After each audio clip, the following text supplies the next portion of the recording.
This company untucked a new category in the men's fashion industry and did 150 million in 1 year in revenue. Let's talk about Untucked. Let's go.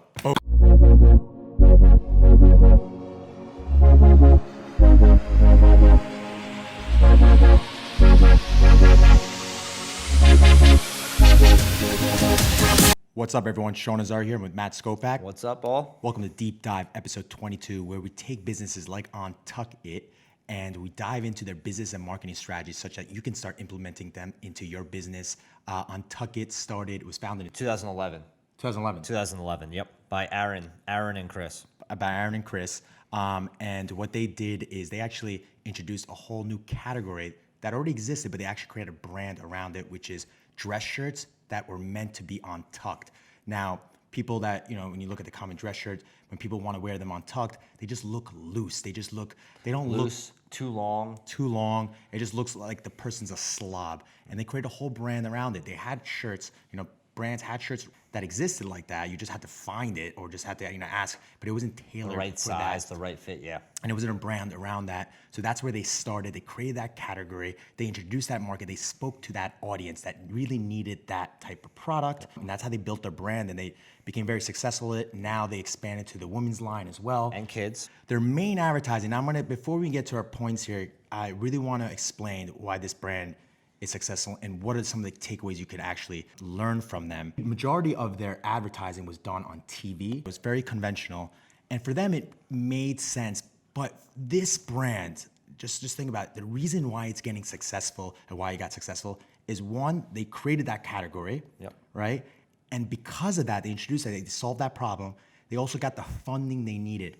However, even though they tried those traditional methods, we could still learn from them, which there's stuff that we liked, especially on their website and so forth. I really want to introduce that, but there's a lot of things that I'm sorry that they suck at, and I'm going to introduce those things that they suck at and what they could do better, such that you could learn from that too, because you could implement the same strategies that we're going to actually talk about, and I'll talk about at the end. So, did I give Without further ado, yeah, let's do it. I think so.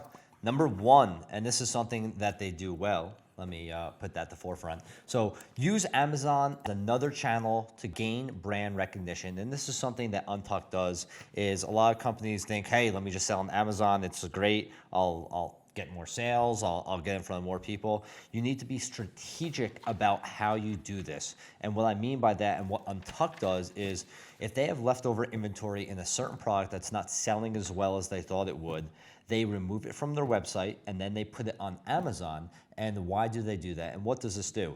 So this allows people that are on Amazon who really don't know about the brand searching for, say, dress shirts because they want a dress shirt at a certain amount of price, or that's who they use Amazon as their platform to do buying of certain things.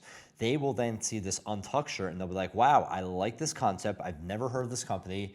Maybe they'll like the design and maybe they'll purchase off Amazon, or maybe they'll go now to the website and look at their site and then buy directly from there. But the main context of this is you as a company, UNTUCKit really gains another channel for people finding their brand. And that's the most important thing if you're going to go on Amazon. Sean, I think, is going to talk a little bit more about that because he's actually sold on Amazon. There are a lot of fees that come with it. You're not going to make as much money as if you sold direct to the consumer from your website. So it's a great strategy. Selling on Amazon could work for you. Just be sure that you're doing it for the right reason in terms of maybe it's not overall to make more money or make more revenue, but to gain more customers and be recognized by more people that you would not be in front of if they found you or looked at your site. So to be on Amazon's marketplace, just for you guys to know, it's about $40 a month, I believe, maybe a little bit more, just to be in the marketplace. And then on top of that, every product you sell, there's a percentage that goes to them. So by the time you know it, your margin gets really cut off. Now, a key strategy, if you really want to do this, one way Matt spoke about it, but one thing just really came to mind now because I've seen brands do this, is take your product, list it on Amazon. You don't have to, well, they took it off their site, or so they say, right? We were trying to investigate a little bit more by doing reverse It looks like image. they did, but you never know. So, but what you could do, name the product something else, raise the price completely different. You want to get that brand awareness, they only can buy it that site because you just named it differently. So they're not going to find it on your site if they search for it. If you call it Yoshi on your site, Yoshi plaid shirt, I'm just making something up, right? On Amazon, call it Frank plaid shirt, right? Completely different. You know, it could be the same shirt, maybe use different images if you want, you don't have to, and then mark up the price such that you don't take away all that cost, that margin cost. So I think it's a good strategy. And this is a strategy I would say only for my thing. I would only use Amazon if you're a brand thinking about it, if you have a product that has very high margins. Because if you have low margins and you really don't make that much money, putting on Amazon from a business aspect is not going to make much sense because you're going to get eaten alive and probably going to be selling out of loss. But I'm talking about the margin of your products. If you have overall low margins, you only make a small amount of money on each sale, Amazon probably won't be the right platform, or this might not be the right strategy for you because you're going to be losing money.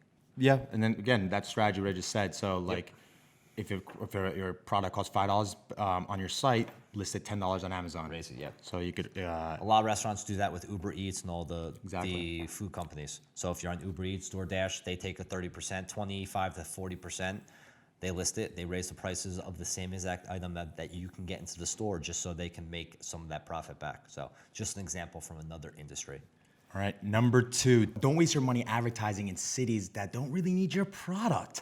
Now, this concept really came in perspective when we were diving into UNTUCKit, where hear me out here, when they opened up their first couple of brick and mortar stores, right, they selected cities where they knew their demographic was in, and they really, focused on that. Same concept, you gotta think about your online store. Think of it as just like a brick and mortar store, but you gotta think of it that way. Let's say if you have $10 in your bank account, are you gonna advertise everywhere in the United States, or perhaps and waste money on impressions and all that, or focus on cities that you know your customer is there, and based on the research that you done on Google and based on the interviews or whatever, that all the investigating that you done, you did your homework, that you know where your customer base is.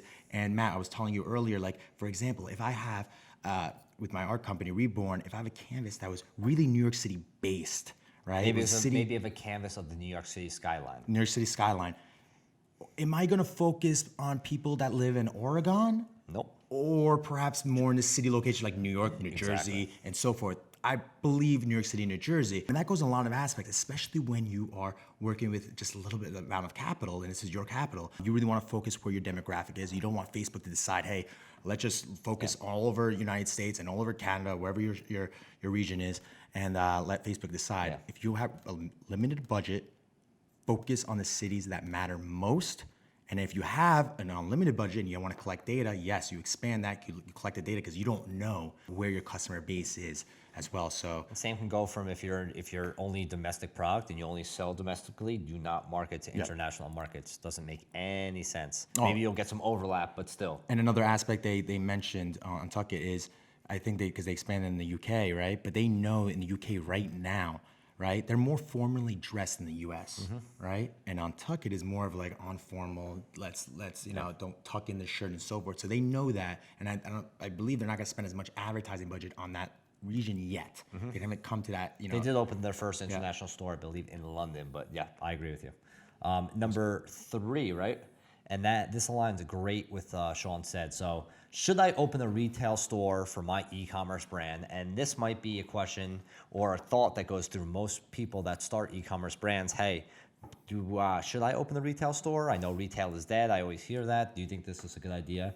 And I would say it depends. In this case, let's look at just UNTUCKit right now. The reason why I think it was smart to open the retail store is it's a big part of returns and trying on shirts. So the stat said 68% of men want to try on a dress shirt before buying, especially if these shirts run from about $80 to $100. So that could be a pretty penny for someone. So they want to try it on first.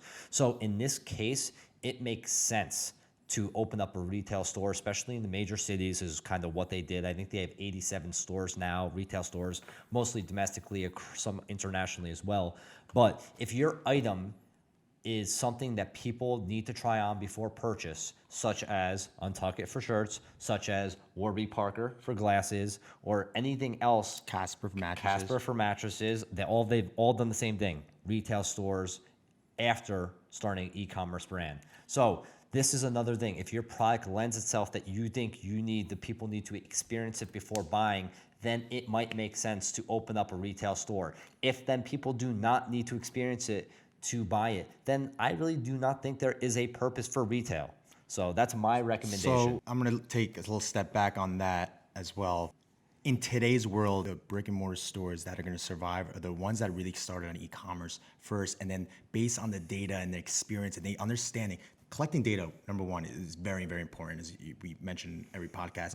Understanding your customer is very, very important. And based on the data that you're receiving, you create a store based on your customer's experience because you know what your customer wants. So you could create these inexpensive stores, which what UNTUCKit did is very inexpensive, very efficient, right? It's more of an experience. It's more of an experience. So back in the day, what people did was create a store first. They spent so much money on the chandeliers and so forth, which didn't make any sense. They didn't understand their customer. They're spending all this money and they go all of a sudden bankrupt. So Let's take a step back before you go further. Why doesn't it make sense, guys, to open the retail store first compared to an e-commerce store? Think about all the sunken costs that needs to be put into a retail store. I would say their store probably costs $200,000 to $300,000, probably even more if it's in cities with high rents to start. Why not start an e-commerce brand and put everything in and spend maybe $25,000 to $50,000 instead of sinking $250,000 into an investment company brand that you really don't know if it's going to work? So that's our opinion why we love starting in e-commerce, and we've seen the biggest brands: Allbirds, Warby Parker, Casper, now this other brand, UNTUCKit, all starting e-commerce and then moving slowly into retail. Yeah, and I think that's where the surviving retail stores that are going to be existing is based on that concept. They're creating stores that are just a great experience. It's fun. People want to go there. It's like it's almost Instagrammable. It's like, wow, this is great. And I think UNTUCKit also saw in their data that people would not purchase dress shirts as much if there wasn't actually a retail store around them in that location.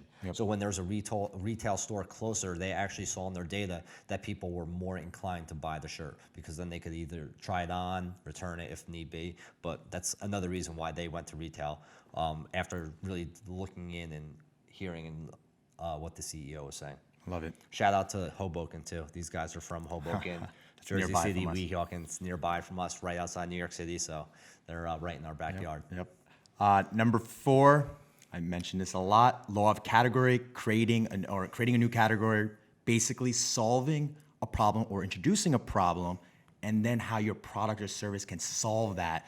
What UNTUCKit did is obviously they realized that there was no brand that was serving people that just wanted shirts that could be meant to be untucked, that look good being untucked. So that's what they did, and that's why they're going to succeed, or that's why they're succeeding, is because they introduced that. They spoke to that audience that really needed that, and they really expanded on their line because of that. So always think about, don't try to be better than your competition. How can you be different from your competition? And there's so many ways about it. Matt and I were talking about this earlier. It's funny, and like even with, there's going to be, and we just saw it, right? Like CBD because CBD is such a big thing right now. CBD for pillows or something, right? So I was in Home Goods and I saw a CBD pillow. I don't think that even works, and I know my CBD, but it doesn't matter. Like even it's a new category. It aligns a product which is relaxing, help with sleep, anxiety, and then sleep for a pillow. It combines two categories that might work. And obviously they're big enough to get in the Home Goods. So. Exactly. And I don't know if you remember Dream Water, which was a big impact. They took melatonin, I believe, right? And they made it in a liquid form where you can help you sleep. So remember the 6-hour energy? I don't know if it was the same company, but 5-hour energy. Yeah, 5-hour and then energy. They went 6. I think they added 6 then after 5. So more is better. Again, obviously. Another category for people that want to sleep, relax, and so forth. So there's so many aspects around it. Be the first in that category that want to solve a certain problem. I hope that and we bring this up, guys, so much, and every week we probably do talk about that. They're all doing it. It's because the number one problem I think most entrepreneurs or most people talk about is, I don't know what idea to start. Is when they want to start a business or become an entrepreneur. I don't know what idea. What's the next big idea? This is a way to think about it, is creating a new category. Think about something that you like. Look, Poland Spring used to be around. Now Life Water. This is a pH balanced electrolyte for taste water. Whole new category right there. Right there, this didn't exist. They branded a new company. They added pH balance and electrolytes, and now this company is probably worth $300 million. Another aspect is also, remember when keyboards used to be a generic keyboard, which I'm looking at now, but now they have, they've had for a while, but one brand could have just went straight into gamers keyboard. Yep, like they do. The now gamers, they have those different rainbow colors, so that's gamers, a category, and they went gamer all mouses. in on that. So there's all different avenues. Focus on that category, solve that problem, create that product, or maybe the product already existed, And but look at your market to problems that. too. Look at your problems first. Those are usually a lot of people. You start with their problems, and they recognize that other people have the same issues. Exactly. Or do research. A lot of research. That's what they did. Because UNTUCKit, me and you have dealt with it. I've always said I hate dress shirts that are too long. I'm 5'8" and 5'9" on a good day. So I hate long dress shirts. I think it looks sloppy. I hate when they're too big in the torso area. So I knew this was one problem that I've had. So number 5, don't overly market to your customers. So this is one of the negative ones, which they do something good and then something else. I think Sean signed us up for the email campaign for the website.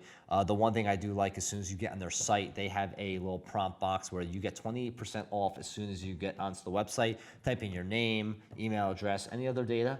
That's it, just email address. But they collect a lot of data, I'm assuming, based on the email they send. They send multiple emails, but if you click on, let's say, men's or female apparel, you're getting tagged in Klaviyo especially, you could get tagged based on what you click on, so you understand the customer more. So personalization tagging is very important. Set that up. I've been starting to do that with Reborn as well. So that's one thing I do like. So when they grab your data right away, and then they send you the coupon for 20% off your first order. So 2 points, guys. You get a discount code, 20%. It actually only lasts 3 days, which I really do like as well. It's not unlimited. You have 3 days to use the 20% off coupon. So that makes people more inclined to buy right away.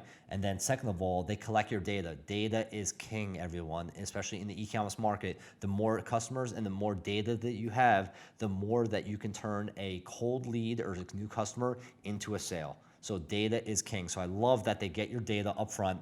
They give you a discount code that expires in 3 days. Just the whole concept is great there. I think it's actually 2 days, not 3 days. But they send out way too many damn emails. I think we signed up on 10:30 p.m. on the 21st, and we had 6 emails already by midday on the 23rd.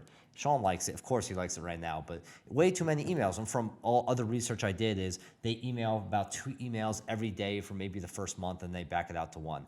I personally do not like that. I would unsubscribe. It's just too much. I think a lot of people's emails are now being filled with garbage like that. So my recommendation is make sure if you're emailing your customers or your loyal customers or potential customers, do it in a way that's either respectful. I think Chubby's did a really good job of this when we did Chubby's. They do like every Friday, the weekender. So every weekend, they send something out on Friday that's where more valuable. the weekender that's more valuable because people know it's coming. It's fun. They actually look into it. I've always talked about I love the Live Strong. I've been an email, receiver of Live Strong, the campaign. They send great emails with great content about diet, exercise, and different things like that. So don't over email your customers. Eventually, they're going to hate it. It doesn't give you any value as a brand. I like the first couple emails that they do. It's 20% off, the abandoned cart they do, then the reminder, and then the time on the 20% that you first got when you logged onto the site, but it gets too much. Don't do that. Don't be that company, guys. Do not be that company. And I'm going to add on to that. One thing I do like, though, is they give you an exclusive discount that's just meant for you. So you're getting that exclusivity.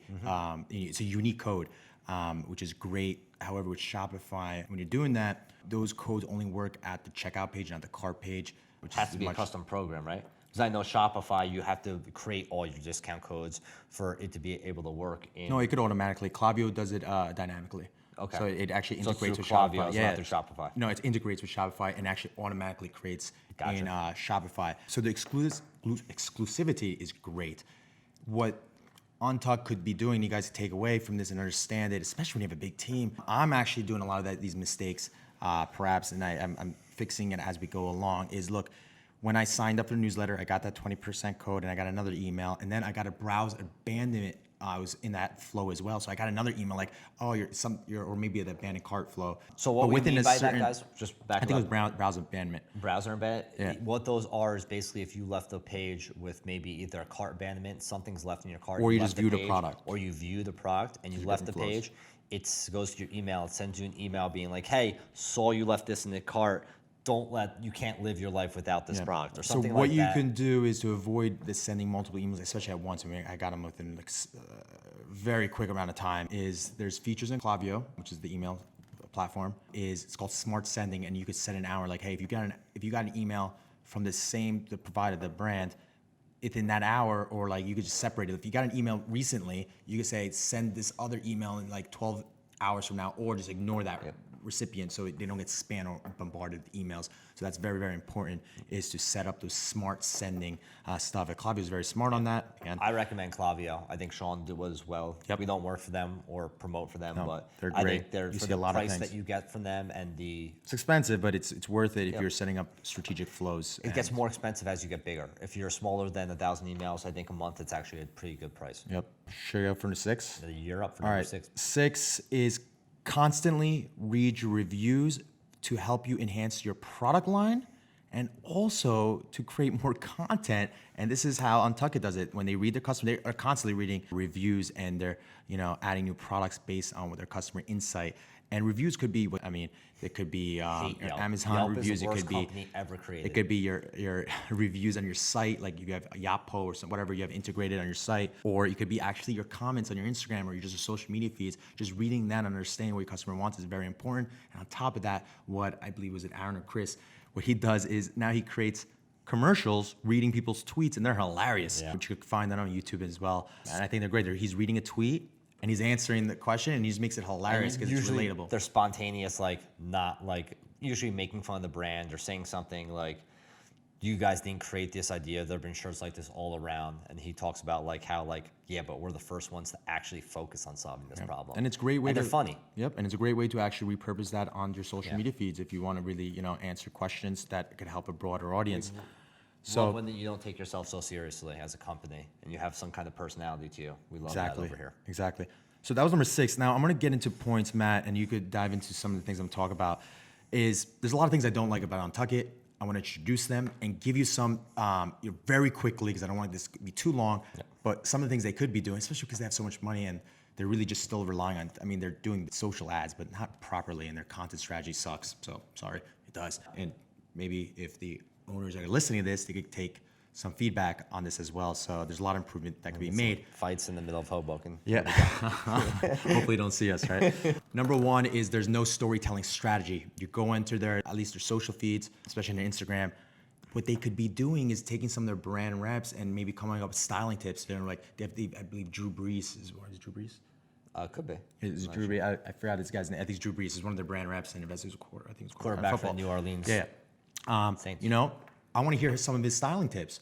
Come up with like a 3-minute series, 4-minute series, like how do I look on a night out and wearing the shirts, like something like that. Or just anything, pairings, anything, or just give me some insight of the person. Tell me a story about that person and how they dress, how they think about dressing throughout the day. People could relate to that. That's just one aspect of a storytelling strategy. I don't see any of that. I think they might have it on their blog, but they don't have anything on their and if their pages. they have content on their blog, which they could repurpose on their social media feeds, and they're not. Which I haven't Unboxing, seen. what it looks like when you get the product and you open it up, something like that. And following up from that, number 2, if you look at their feed, it's majority of just images. It's like product images. It gets boring. Yeah, it's lifestyle images here and there, but again, that's boring. Get more creative, more use a bunch of carousels. Again, tips. Tip number 1: how to style for your next date night. For the fall. Yeah, and a carousel. Swipe one swipe. Like there's nothing like that.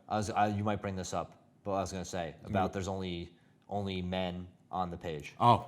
Bring that up. Actually. So they now they have a women's line. They have a women's line and they have a kids line. However, most of their page is mostly men. What they should be doing is actually creating 2 pages now, right? Because and they could be UNTUCKit _women, or something like that. We looked and we didn't see anything. Didn't see it come yet. Up, so. If you have men following that page, you don't want to see all of a sudden women's clothing. You're not serving that audience. So definitely something they should be doing. Number 3 is no product videos. I haven't seen any product videos on their products. So let's compare Gymshark, which is another power brand, versus them. Gymshark, you see people wearing the apparel. For every product, you see motion. You see how the shirt, the hoodie, the whatever the apparel is, the shorts, how does it look and feel on that model, and they do it with all these emotions. I want to see that with the dress shirts, especially for guys like us. We're big dudes, right? So I wore dress shirts literally like, you ever watch that? Was that Little Man in a Big Coat with Christopher Farley, I think his name is, right? Yep. One of the best skits ever created. So he goes and he rips the jacket. I've ripped so many dress shirts just like extending my arm. I want to see how a dress shirt looks You know, when extending more on I rip all my dress shirts in my on elbows. two different guys. So you got to do like three different body forms. So something they should think about, like how the product will feel by using videos. So that's very important, which could have helped them reduce the amount of stores they've gotten by actually implementing these. And we do get what they're doing. I think that they're thinking that their demographic that they see is basically men from the age of 35 to 65. So they probably think, oh, that's why we could go conventional marketing on radio and TVs.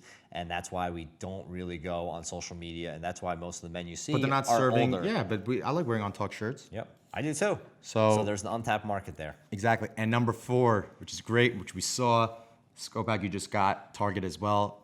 After we left the site, we went on Facebook. I got retargeted, but guess what the creative was? It was like a 50-year-old man wearing a plaid shirt, right? That didn't serve me. I didn't resonate with that. What they should be doing is creating multiple creatives. And I actually looked at their Facebook ad library. They do have a younger guy wearing the shirts, but I didn't. That's what we both got retargeted with. Yep. Is that gonna make me want to wear your brand? No, not at all. I don't know. You could create multiple creatives and make sure Facebook knows our age, right? We're getting served the right ad. He got targeted, and I got targeted with just an older guy that was wearing one of the dress shirts. Again, I'm not going to resonate with that. He's It's a not cool good-looking now. older dude, but still. Now you're just wasting money serving me. Makes no sense, right? So something they definitely could take away from that. Do 150 million in sales in a year, you can do a better job on trying to target me on Facebook. So guys, we mentioned a lot of, when we dive into these businesses, a lot of what they do have been doing very successful. With this business, when we dive into them, the reason I actually picked this is I texted my cousin who's very known for e-commerce brands, and he studies these, and he mentioned this one, and as we dove into it, I'm like, oh, well, they did create their category, they had an investment, and there's some things you could take away, but there's a lot of things they suck, and we're gonna introduce these to you guys so you understand it, but not only introduce them, just say, and leave it there, what they can do differently and how you can take away some of these concepts and say, oh, look, this is what I'm doing. I don't have any product videos on my site. I need to do that. I don't have any storytelling strategy. How do I do that? And again, there's so many ways of doing it, going about it. So, and understanding that too. So it's not going to always be like a Christmas book here, like everything's great. Some things are not.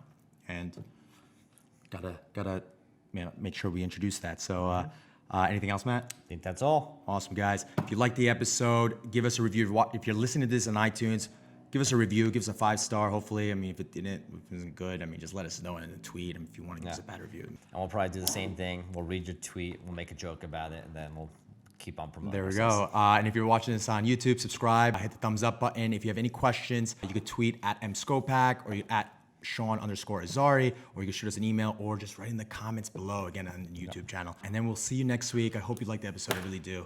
And ciao. Have a good one.